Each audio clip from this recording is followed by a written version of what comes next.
안녕하세요. 콤마성의 곱슬리입니다. 약 5,000종에 달하는 수많은 광물 중에서 70여 종 정도만 보석 광물로 인정받는데, 가장 아름답고 가치가 높은 세계 4대 보석 중에는 녹색을 띠는 보석 에메랄드가 있죠. 베릴 종에서 녹색을 띠는 변종인데요. 얼마 전 올린 영상 아쿠아마린도 연한 푸른빛을 띠는 베릴의 변종이었죠. 베릴륨과 알루미늄이 규산염과 결합된 베릴 보석종은 연필 모양의 육각기둥으로 형성되는 광물인데 변종이 매우 다양합니다. 에메랄드와 아쿠아마린은 같은 베릴종이지만 색이 다른 변종입니다. 선명하지 않은 녹색은 에메랄드가 아닌 그냥 그린 베릴로 분류합니다.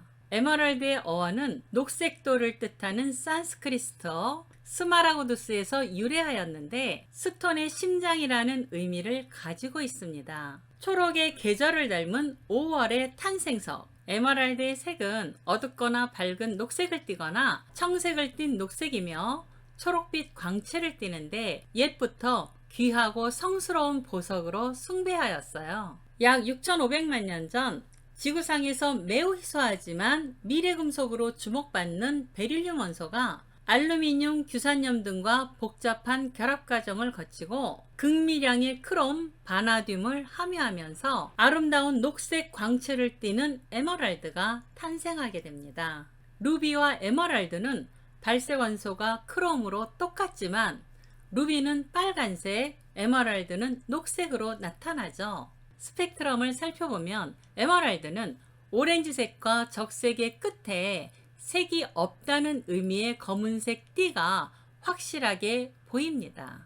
흠이 없는 에메랄드를 만난다는 것은 결점이 없는 인간을 만나는 것보다 어렵다는 서양 속담이 있어요. 대부분의 에메랄드는 거의 내포물을 포함하고 있습니다. 아쿠아마린은 내포물이 거의 없어서 투명한 것을 당연하게 생각하지만, 에메랄드의 내부를 확대경으로 들여다보면 공기방울 기체, 작은 크리스탈 결정 고체, 그리고 액체가 어우러진 삼상 내포물이 마치 아름다운 나무들처럼 보인다고 해서 정원이라는 뜻의 가든으로 부르기도 해요. 가끔 지질학적인 카니발리즘, 서로 잡아먹기를 발견하기도 하는데요. 서로 다른 광물 결정들이 성장 속도가 달라서 빠르게 성장한 결정이 느린 쪽 광물을 집어삼키면서 함께 성장하는 모습이죠. 더 큰 보석 결정 속에 갇힌 작은 결정처럼 결정 구조 속의 이물질, 균열, 불규칙성 같은 특성을 인클루전, 흠이라고 하며 보석의 가치를 떨어뜨리지만, 한편으로 보석 전문가에게는 원석 내부의 인클루전을 통해 수백만 년 또는 수억 년 전에 에메랄드가 형성되는 과정에서 온도와 압력의 변화가 얼마나 극적이었는지 지구 내부에서 일어난 놀라운 시크릿의 전율을 느끼기도 합니다.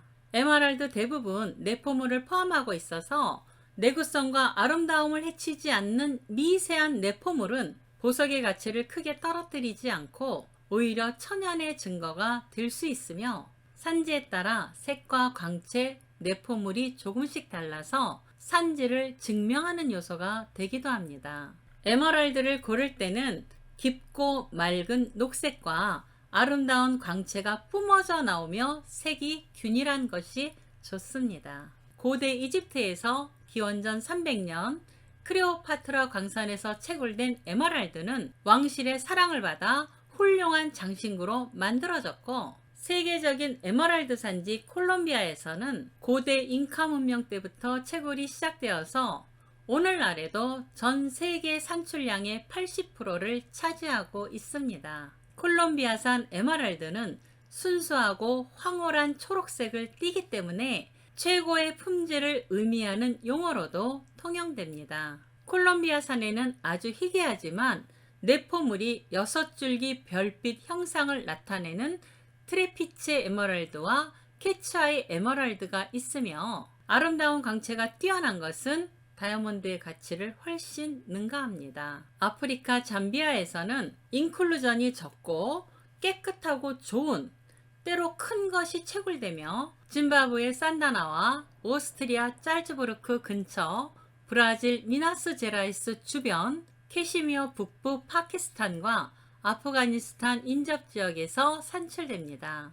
에메랄드는 사각형의 모서리를 잘라내어 윤곽을 팔각형으로 변형시킨 스텝컷을 하는데, 이 기법은 흠이나 플렉처가 많은 보석에 유리하며 에메랄드의 아름다운 색을 가장 잘 나타나게 해주는 커팅으로 일명 에메랄드 컷이라고도 합니다. 에메랄드는 색을 증진시키기 위해 대부분 오일링을 하는데요. 식물성 기름으로 보석의 표면에 있는 플렉처나 작은 공간을 채우고 색과 품질을 향상시켜주죠. 고유의 색이 유지되도록 무색의 천연 오일을 약간 사용한 것은 가치가 높고, 저급의 원석에는 색을 좋게 하기 위해서 유색 오일을 착색하거나 수지를 함침 처리하기도 하므로 신뢰할 수 있는 감정서를 꼭 확인해야 돼요.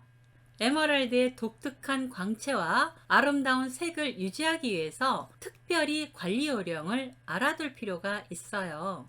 에메랄드는 부드러운 마른 천으로 닦아 보관하는 것이 좋고요. 되도록 비눗물 세척이나 뜨거운 수증기는 피해야 합니다. 또 뜨거운 온천물에 들어가서는 절대 안 되고요. 갑작스러운 온도 변화에 깨질 수 있으므로 조심해야 합니다. 에메랄드 반지를 수리할 경우에는 초음파 세척이나 뜨거운 도금액에 의해서 오일이 빠져나가 아름다운 색과 광채를 잃게 되거나 내포물의 팽창에 의해 깨질 수 있으므로 에메랄드를 반지에서 분리한 후 작업해야 합니다. 에메랄드는 베릴 중에서 스토리가 가장 풍부합니다. 우리 주변에 초록이 없는 공간은 상상할 수 없죠. 아무리 보아도 실증이 나지 않고 편안한 녹색은 눈을 진정시키고 눈병을 치료하는 데 도움이 된다고 하죠. 로마 제국 네로 황제는 에메랄드 렌즈를 통해 검투사들이 싸우는 것을 보았다는 전설이 있고, 18세기 말에 보석 조각가들은 에메랄드를 응시하면서 눈의 긴장을 풀었다고 하며 해독제와 간질 예방에 쓰였다고 합니다. 오늘은 밝고 짙은 초록의 계절을 닮은 따뜻한 위로와 희망을 주는 보석 에메랄드의 시간을 가졌습니다. 시청하여 주셔서 감사합니다. 또 만나요.